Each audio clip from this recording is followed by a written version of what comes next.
Hello everyone, I want to make a short video today, sermon video. I'm going to be in Numbers 22, 1 through 35, I think. It's a longer video and maybe I can condense it on down. But I made a similar video. This is going to be about Balaam. It's the story of Balaam. And I've made a similar video about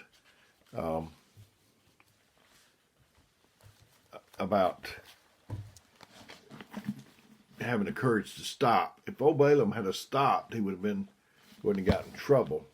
But like a lot of people, he just kept going, and that's what got him in trouble. And like I said, I'm going to be in the King James Version of the Bible, chapter 22, verses 1 through 35, I think. And you know, Balaam is quite a bit written about him, more than Mary, Jesus' mother.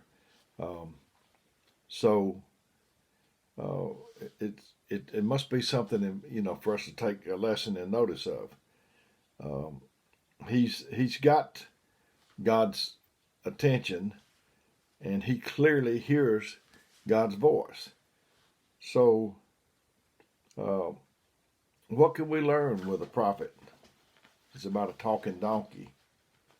And, you know, like when we start doing something we need to quit, like finding fault with God's people or any of that kind of thing, we have to have the courage to stop.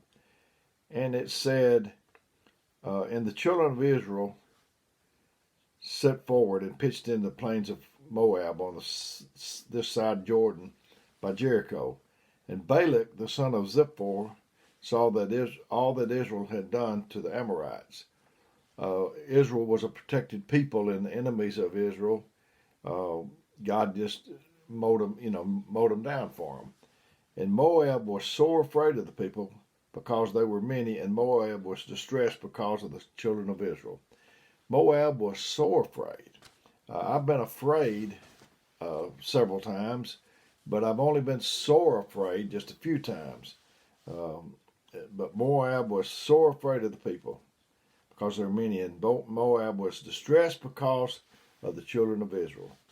And Moab said unto the elders of Midian, Now shall this company lick up all that are round about us, as the ox licketh up the grass of the field? And Balak the son of Zippor was king of the Moabites at that time. He sent messengers before unto Balaam the son of Beor to Pethor, whatever how you pronounce it, which is by the river of the land of the children of his people, to call him, saying, Behold, there is a people come from Egypt. Behold, they cover the face of the earth, and they abide over against me. Come now, therefore, I pray thee, curse me this people, for they are too mighty for me. Peradventure I shall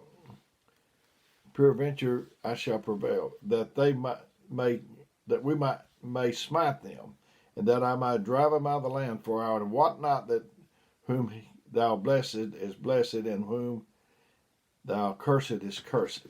So I wot not. I wot that he whom thou blessest. I know that who you bless is blessed, and who you curse is cursed. And that's a known fact. You know, Balaam's hard to figure out. He starts out, and you're thinking that God's with him. He's hard to figure out. You think he's a man following God. He says and he does the right things when you first encounter him in the book of Numbers. He even looks religious at times. You know, there's people like that in the world. You see them on TV. They got a big following, a big crowd, and you think how religious they are. He's a guy that dines with the king. He's well known among his people, and he's a legend in neighboring lands. He's also the only person we read about that has a conversation and talks with a donkey. And the elders, and it says, and the elders of Moab and the elders of Midian departed with the rewards of divination in their hand, and they came unto Balaam and spake him the words of Balak.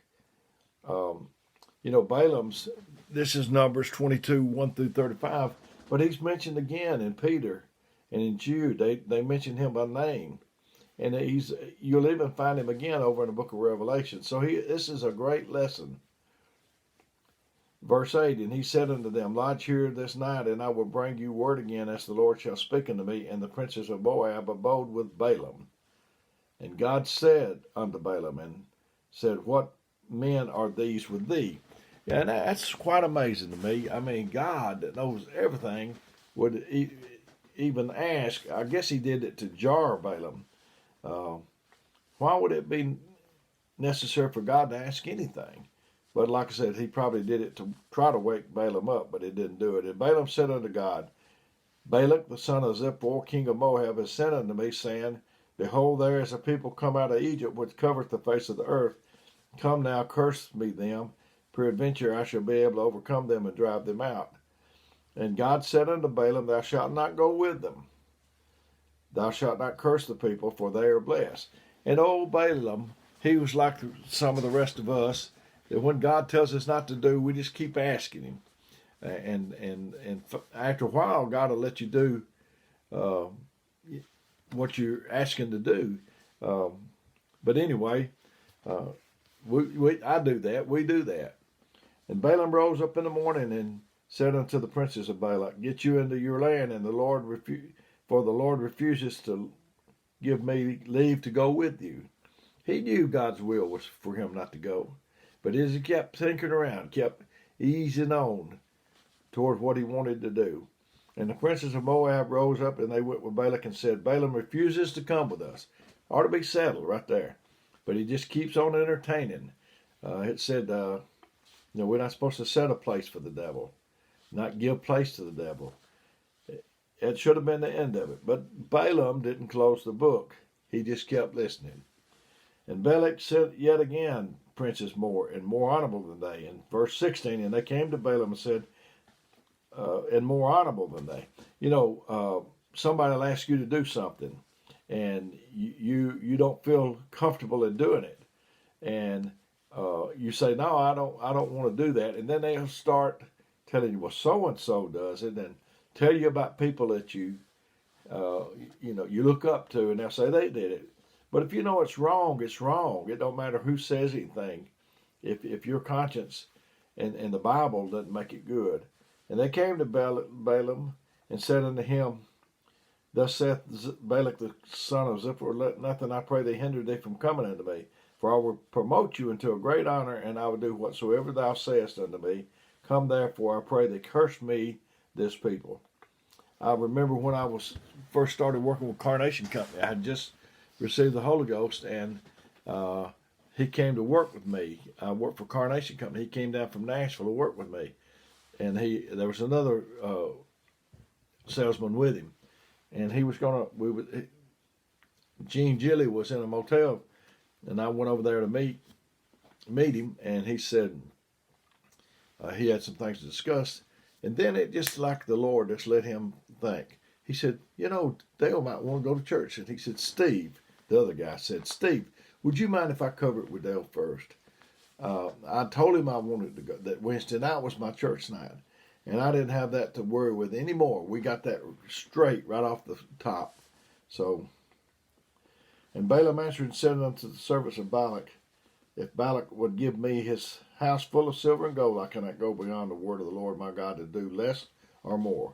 Sound like his mind is made up, but he just keeps dabbling.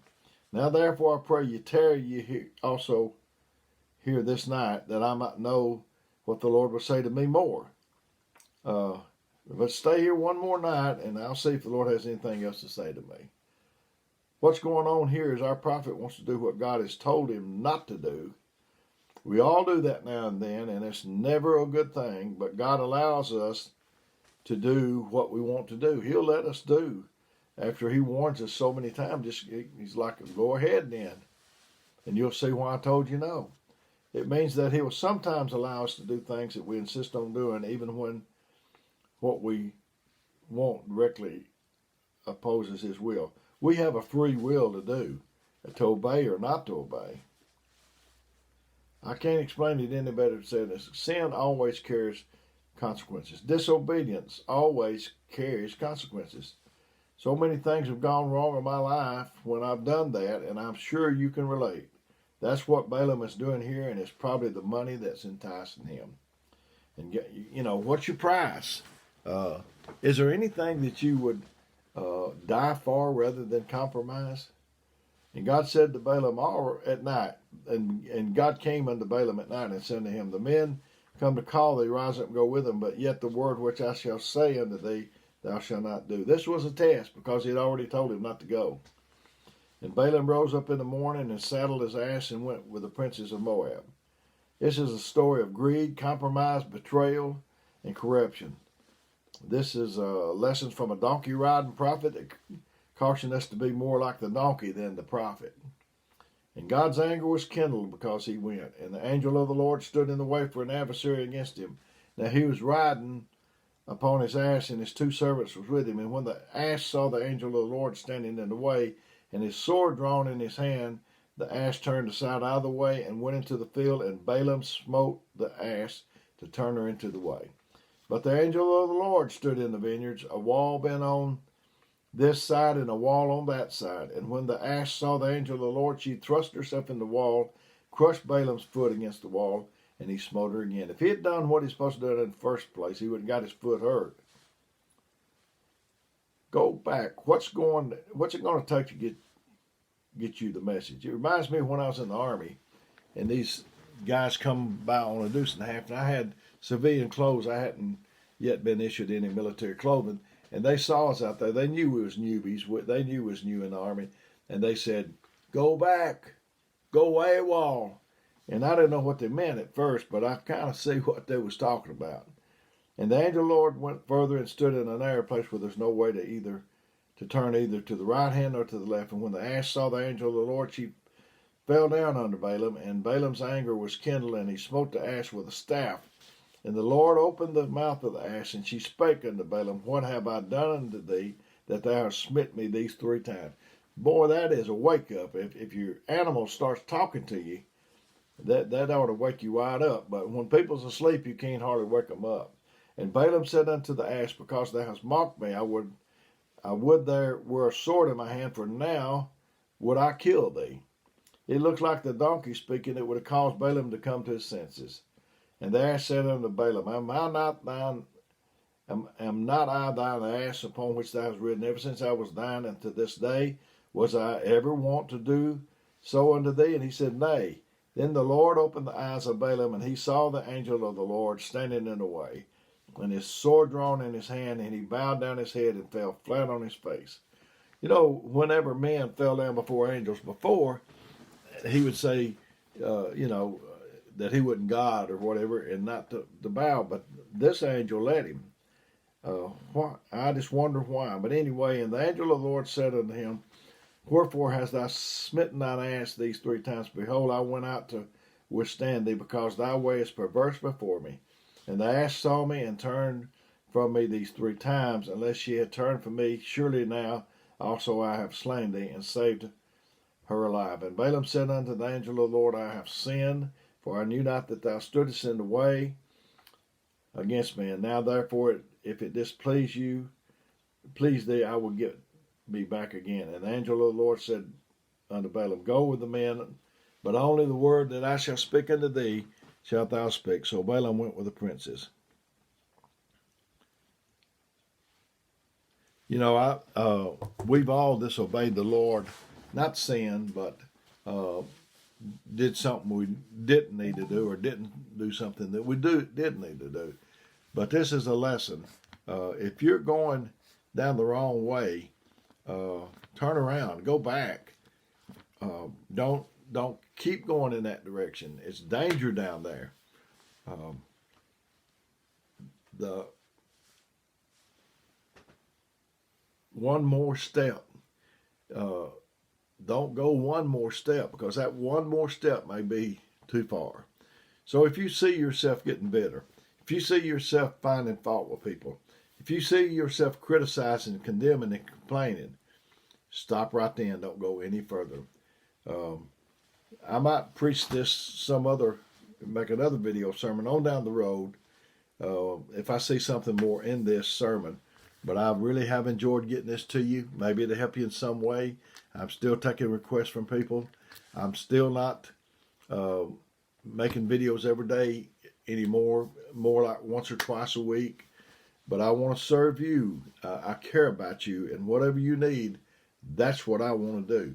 I'm going to give you my phone number, 256-508-4410. If you call, I might not get back to you right then, but I'll get back to you as soon as again. If you would leave me a message, and as I said, I love and care about you.